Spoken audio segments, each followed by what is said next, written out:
DJ वाले बाबू मेरा गाना तो चला, गाना चलाएगा तो आएगा मज़ा। ये गाना आपने बहुत बार सुना होगा। और आएगा मज़ा शब्द जो है, इस शब्द से तात्पर्य ये है कि आप जब नाचने लगते हैं तो आपकी पूरी बॉडी जब थिरकने लगती है तो शरीर में एक अलग सा मज़ा आता है। इसी तरह से ओलंपिक जो हुआ था लास्ट 2024 में, पेरिस में हुए ओलंपिक में डांस को खेल के रूप में स्वीकारता मिली। खेल के रूप में स्वीकारता मिली, खेल का मंच बढ़ा, खेल को ओलंपिक के कई गेम्स की स्थान पर जगह मिली। वर्ल्ड डांस स्पोर्ट फेडरेशन ने इस गेम के नियम बनाए। नियम बनाने के बाद उनको इंटरनेशनल ओलंपिक कमेटी के सामने पेश किया। कमेटी ने उस रिकमेंडेशन को माना और ओलंपिक में डांस को जगह दी। इसी तरह जब भारत में भी सोचा गया कि कहीं ना कहीं डांस को बढ़ावा देना चाहिए, डांस को बढ़ावा देने के लिए आप देख सकते हैं कि आज लखनऊ में district para dance sport championship का आयोजन हुआ है। आप देख सकते हैं कि जो बच्चे हैं वो यहाँ पर बैठे हुए हैं। ये इस डांस स्पोर्ट का आयोजन लखनऊ के लुलु मॉल में हुआ और इस उत्साह में वो चाह रहे हैं कि वो अपने डांस परफॉर्मेंस के आने का वेट कर रहे हैं कि कब उनका डांस परफॉर्मेंस आएगा। आपको लेकर चलते हैं मंच की तरफ।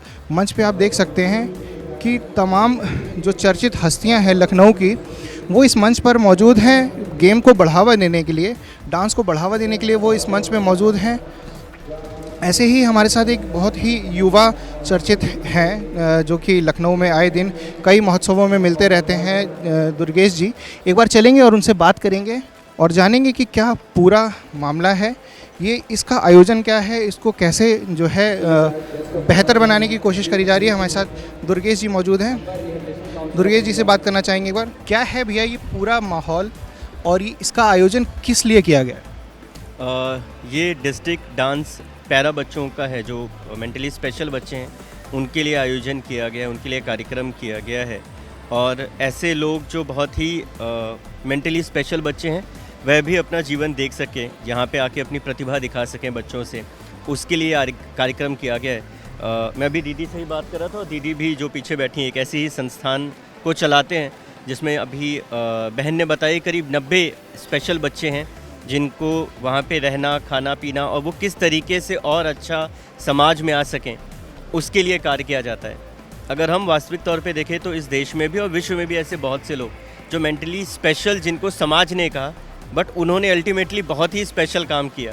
आज की हम परिस्थिति देखें तो सितारे जमी जैसी पिक्चरें तो बन रही हैं, मगर वैसे बच्चों को क्या वास्तविक में स्थान मिलता है, मंच मिलता है?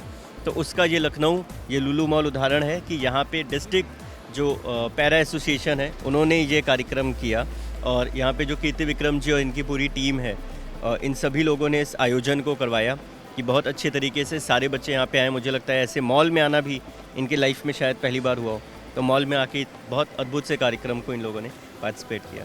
जी, तो सितारे ज़मीं पर जैसी फिल्में तो आमतौर पर आती रहती हैं, लेकिन क्या वास्तव में ऐसा होता है? मौजूद है डॉक्टर कुसुम जो परवरिश नाम से एक विद्यालय चलाती हैं जिसमें मल्टीपल डिसऑर्डर्स वाले जो बच्चे हैं, लगभग 90 बच्चे वो इनके विद्यालय में हैं। तो एक बार उनसे बात करेंगे और जानेंगे कि कैसे वो इस चीज़ को बढ़ावा दे रही हैं।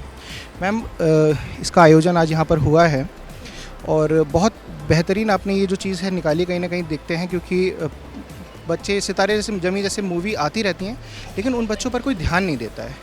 तो आपका इसके पीछे क्या मोटिवेशन है जो आप एक समाज को देना चाहते हैं जिससे समाज में इस चीज़ को थोड़ी एक मान्यता मिल सके? Thank you sir. आप लोगों के थ्रू मैं एक मैसेज ऐसा देना चाहती हूँ समाज में कि देखिए, एक दिन कोई सेलिब्रेशन मत करिए। देखिए, ये बच्चे 24 घंटे अपने माता पिता के पास रहते हैं। स्कूल इनको सहेजने में बहुत अपना मेहनत करता है, समय देता है, क्योंकि माँ बाप 4 घंटे 5 घंटे मॉर्निंग में भेजते हैं अपने बच्चों को, लेकिन जो टाइम ये स्कूल में सीखते हैं, जैसे इनकी स्किल्स डेवलपमेंट, किसी भी चीज़ में इनको आगे बढ़ाना। देखिए, बहुत सारे बच्चे हैं हमारे मॉल नहीं आ पाते, बहुत सारे हम लोगों को ये सब चीज़ों का फेस भी करना पड़ा है। तो मैं ये चाहती हूँ कि एक दिन का सेलिब्रेशन मत रखिए, ऐसे इतने इवेंट आप कराइए ताकि ये बच्चों का भी मनोबल बढ़े। अभी मैंने देखा सभी बच्चों में एक से एक, हमारे बच्चों में इतने अच्छे टैलेंटेड बच्चे हैं। अगर आप एक निकालिए तो 100 हुनर इनके अंदर हैं। तो हम लोग किसी से कम भी नहीं हैं, क्योंकि मैं खुद एक स्पेशल बच्चे की माँ हूँ। डायरेक्टर तो बाद में हूँ, माँ पहले हूँ। तो मैंने अपनी बच्ची को देखा है यहाँ तक लाने में इतनी आसानी से बच्चे स्टेज खड़े भी नहीं हो पाते हैं। बहुत सारी चीज़ें होती, बहुत सारी चीज़ों का साइकोलॉजिकल इफ़ेक्ट भी हमारे बच्चों पे पड़ता है। जी। देखिए, ये बात बिल्कुल आपने ठीक कही, लेकिन एक जैसे मेरा एक क्वेश्चन और था आपसे। 2024 में जो पेरिस में ओलंपिक हुआ था, तो उसमें डांस को ओलंपिक में जगह मिली है। तो आपको लगता है कि आप इन बच्चों में से कोई 1, 2 या हो सकता है 10 बच्चे भी होंगे जिनको आप आगे ले जाएंगे पैरा ओलंपिक्स जो आने वाला है अभी मार्च में, उसमें आप डांस में इनको रिप्रेजेंट करवाएंगे इंडिया की तरफ से? डेफिनेटली मैं ज़रूर करूँगी, और आप लोगों का सहयोग चाहिए तो मैं तो उस जगह बच्चों को लेके जाना चाहती हूँ जहाँ कोई सोच भी नहीं सकता है। हमारे बच्चे तो स्टार्स होने की भी ताकत रखते हैं, इतनी शक्ति है इनके अंदर, क्योंकि ये गॉड गिफ्टेड है। हमने इनका नाम भी रखा है एंजल्स। एंजल्स जो होता है दूत होता है ईश्वर का, तो ये हमें सिखाने के लिए आए हैं। हम इन्हें क्या सिखा सकते हैं, हम तो कुछ भी नहीं कर सकते।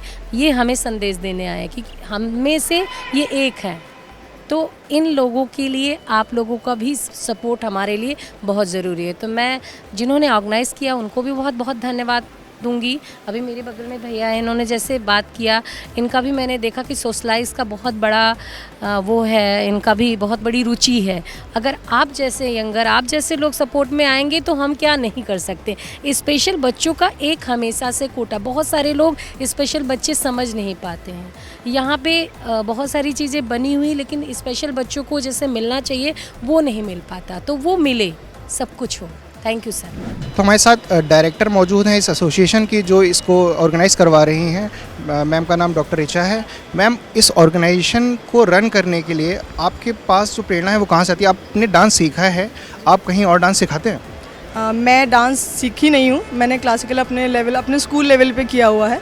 ये जो प्रेरणा हमें आती है वो इस तरह से आती है कि डांस को हम एज ए स्पोर्ट्स यहाँ पे लेकर आए हैं। जहाँ अभी आप सबको पता होगा कि इस बार जो ओलंपिक्स हुआ था उसमें डांस को भी इंक्लूड किया गया था एज ए स्पोर्ट्स। तो ये हम सबके लिए एक नया प्रेरणा भी है कि बच्चों को हम स्पोर्ट्स की तरह डांस एक्टिविटीज़ में लेकर आएँ, क्योंकि लोग डांस को बहुत अच्छा नहीं मानते बहुत सी फैमिलीज़ में, लेकिन स्पोर्ट्स को कंसिडर करते हैं। तो आप डांस को एज ए स्पोर्ट्स कंसिडर करिए। इसमें भी डिस्ट्रिक्ट लेवल होते हैं, स्टेट लेवल होते हैं, नेशनल लेवल्स होते हैं, वर्ल्ड लेवल्स हैं, एंड देन हम इंटरनेशनली भी बच्चों को लेके जाते हैं। हमारा ये जो dance sports association of Lucknow है, इसकी पहले भी 2 डिस्ट्रिक्ट चैम्पियनशिप हो चुकी हैं। हमारे लिए ये भी बहुत सौभाग्य की बात है कि ये हमारा फर्स्ट लखनऊ डिस्ट्रिक्ट पैरा जो बच्चे हैं, जो फिज़िकली डिफरेंटली एबल्ड बच्चे जिन्हें हम कहते हैं, उनका ये हमारा पहला चैम्पियनशिप है। इसमें हमें जो सबसे ज़्यादा सपोर्ट किया है लुलु मॉल के नुमान सर ने किया हुआ है। उनकी पूरी तरह से गाइडेंस और सपोर्ट के बेसिस पे ये हुआ है। बाकी हमारे यहाँ जो इसके CEO हैं KB पंत जी, वो इसके लिए पूरे हार्टली डेडिकेटेड हैं। उनके लिए सिर्फ़ और सिर्फ अगर एक चीज़ ये है कि वो बच्चों को कैसे आगे लेके जाएं स्पोर्ट्स में और उनका फ्यूचर इसी में एंडेवर करें। हम सब बस यही चाहते हैं कि बच्चे इसमें आगे से आगे कामयाब हों। और हमारे लिए क्योंकि अभी हम लोग नेशनल्स खेलने गए थे, वहाँ नेशनल्स में UP को बेस्ट प्राइज़ मिला था, हम लोग पहले पोजीशन पे ही थे। हमारे जितने भी बच्चे गए थे सबका गोल्ड मेडल और सिल्वर मेडल था, कोई भी बच्चा ब्रॉन्ज मेडल नहीं लाया था। 39 की टीम में everyone has got the medal. ये बहुत अच्छी बात है। दूसरी चीज़ ये है कि जैसे पैरा मेडिकल जो मतलब पैरा साइंस वाले बच्चे होते हैं, पैरा मेडिकल जो चैलेंज्ड होते हैं, कहीं ना कहीं डिफरेंटली एबल्ड होते हैं, तो उनके बारे में आपको क्या मतलब ऐसा थॉट आया कि नहीं आपको उनका भी ये कराना चाहिए? और दूसरी चीज़ ये है कि ओलंपिक अभी पैरा मेडिकल वाले आने वाले भी हैं, पैरा ओलंपिक्स आने वाले हैं मार्च में, तो मार्च में आपकी क्या तैयारी है? आप कैसे इन बच्चों को वहाँ तक लेके जाएंगे? सर, आपका जो पहला सवाल कि हमारे दिमाग में क्या आया, एक्चुअली डांस कभी भी किसी की भी कमी को लेकर नहीं आता, वो सिर्फ काबिलियत को लेकर आता है। डांस एक स्पीड नहीं है, डांस एक स्टोरी है, कहानी कहते हैं। डांस एक भावना भी है, फीलिंग भी है, जो हर किसी में होती है। हम उस इमोशंस को यहाँ बाहर लेकर आते हैं कि बच्चे डांस को लेकर आएंगे। और रही बात पैरा ओलंपिक्स की, तो अगर हमारे बच्चे जिस तरह से प्रैक्टिस कर रहे हैं, बिल्कुल we will definitely participate in this. बहुत अच्छी बात है। तो हमारे साथ पंकज सिंह जी मौजूद हैं जो कार्यक्रम में आए हुए हैं। एक बार पंकज सिंह जी से बात करेंगे और जानेंगे कि कार्यक्रम में कैसा क्या रहा है। ये कार्यक्रम एक अलग तरीके का प्रयोग है, मैं इसको ऐसे ही कहूँगा, क्योंकि जिन बच्चों को यहाँ बुलाया गया है वो बच्चे स्पेशल चाइल्ड हैं, और हमें लगता है कि इन बच्चों को अगर कोई संस्था मंच दे रही है तो वाकई वो बहुत ही सराहनीय और महनीय कार्य कर रही है।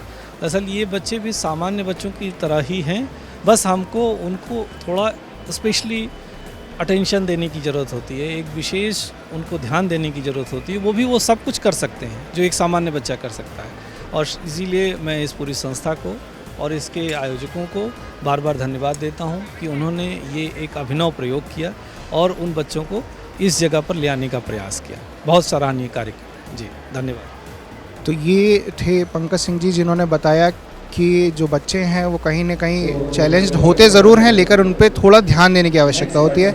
ऐसे ही हम और बात करना चाहेंगे।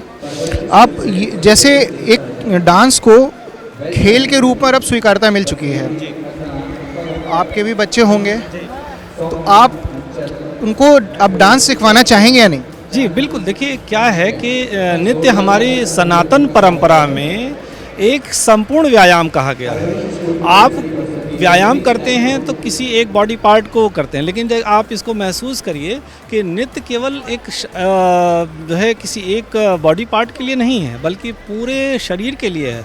और मैं इसको इसके आगे भी ले जाऊंगा कि केवल शरीर के लिए ही नहीं, नृत्य जो है आध्यात्म के दृष्टिकोण से मानसिक और शारीरिक दोनों के सशक्तिकरण के लिए किया जाता है। और नृत्य का एक बहुत ही वैज्ञानिक पहलू है। हम अगर उन चीज़ों में जाएंगे तो हम ये देखेंगे कि अगर किसी व्यक्ति का शारीरिक विकास हो रहा है नृत्य से, तो मानसिक विकास भी हो रहा है। इसलिए ये बहुत ही अच्छी बात है कि हम उनको किसी एक्सरसाइज की बजाय इस नृत्य के बहाने, नृत्य के माध्यम से उनके शारीरिक मानसिक दोनों विकास की ओर ध्यान दे रहे हैं।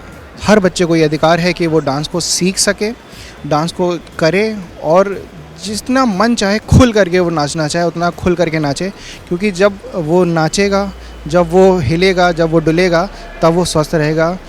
तो मैं था शुभम, देखते रहिए खेल चौक लखनऊ।